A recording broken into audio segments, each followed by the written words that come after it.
Welcome back to my math YouTube channel. In this video, I want to talk about another example involving solving an oblique triangle.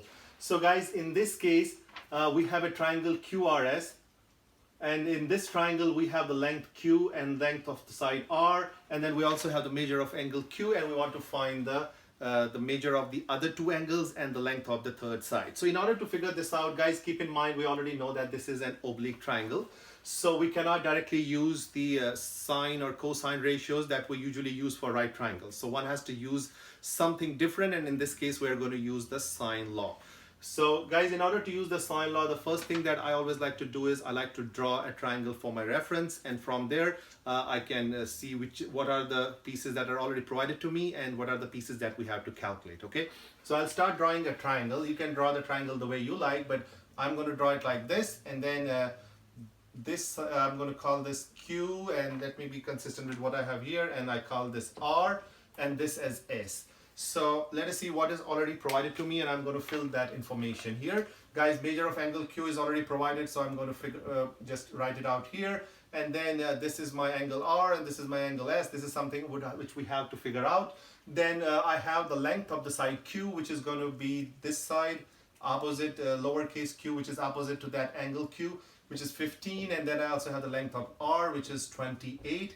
And we have to figure out the length of this missing side. So what are the three quantities that we have to figure out? We have to figure out the length of this S, which is the side opposite to that angle S. Then we also have to find the measure of angle R, and we also have to find the measure of angle S. So guys, in order to figure the missing pieces, we are going to start using the sine law. So let us start writing the sine law. Guys, we know the sine law can be written in two ways, and here let me make sure which way I have actually used it. Okay, so I have used it in a way where we take the ratio of the side length over the sine of the angle. So in this case, guys, this is not written in ABC. This is not a triangle which is denoted by ABC. It is QRS. So our general formula for the sine law has this A, B, and C, but that is not a big deal because we can transform that ABC into QRS, okay, because we know basically what the sine law says. So we can rewrite the sine law for this particular triangle like this. We can start with, let me start with side Q, and if I do Q up here, then I have to have the sine of the uppercase Q, right? That's how the sine law works, and that is going to be equal to, the ratios are going to be the ratios of the side length over the sine of the angles opposite to them. So the next one, I'm going to, let me say I'll use R over, then it's going to be the sine of R. And then the last one, there's three sides, three angles, so there's going to be three ratios. And the last one, I'm going to use S over, let me say sine of S. So guys, the order does not matter. You can have this here and R on that side. That's totally fine because these are ratios and they're equal to each other. So that would be the sine law.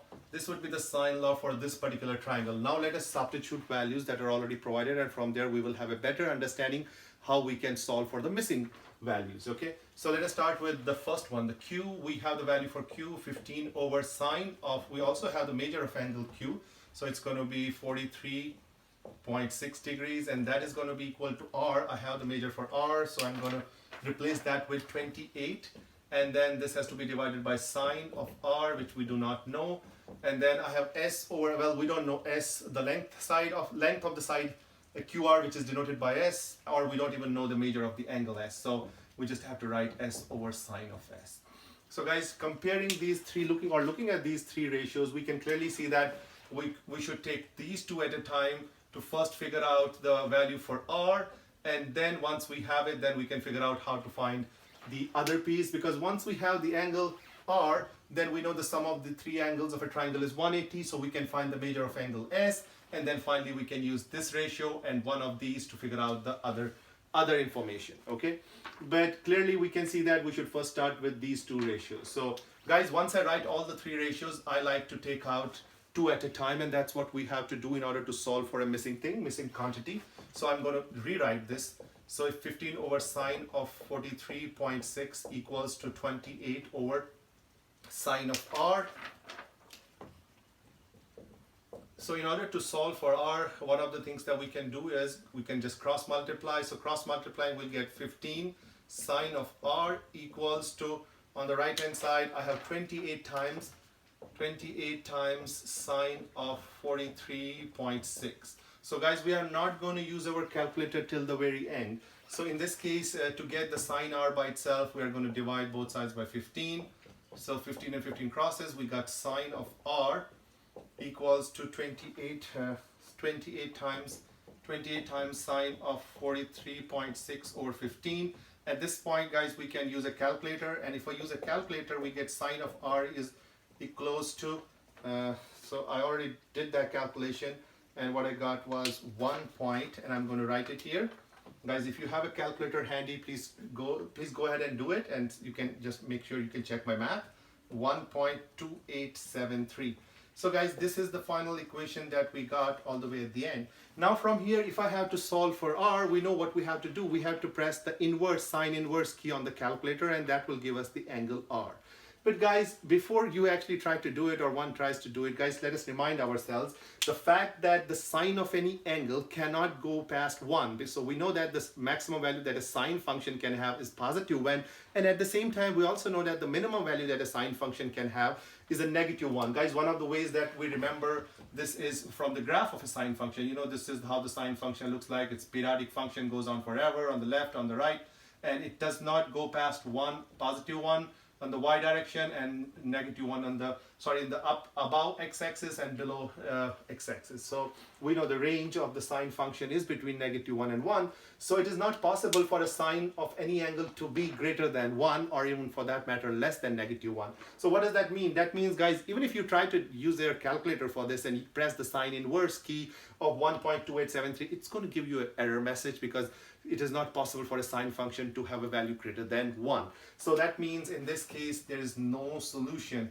And saying no solution basically means that we cannot create a triangle with these given values, where the side Q is 15 and side R is 28 and measure of the angle Q is 43.6. So guys, that is something to think about. Like, of course, we could see here from all the math and calculations that because of the fact that the sine cannot be greater than 1, and here from doing all the calculations we're getting sine to be greater than 1, we cannot have any solution. That means we cannot actually create a triangle with these given values. Okay, so guys, this is kind of a special case where one cannot actually create a triangle, but we would not know this till we actually set this up. We had to draw, and we had to assume that there is a nice triangle here, but from all the math and all the work, we can now justify that, hey, this triangle is not possible. Okay, so although we thought this was our proposition that there's a nice triangle, but by doing all the math, now we are able to see that in this case we actually cannot have a triangle. Okay, so guys, there is going to be special types and special cases where one cannot actually create a triangle.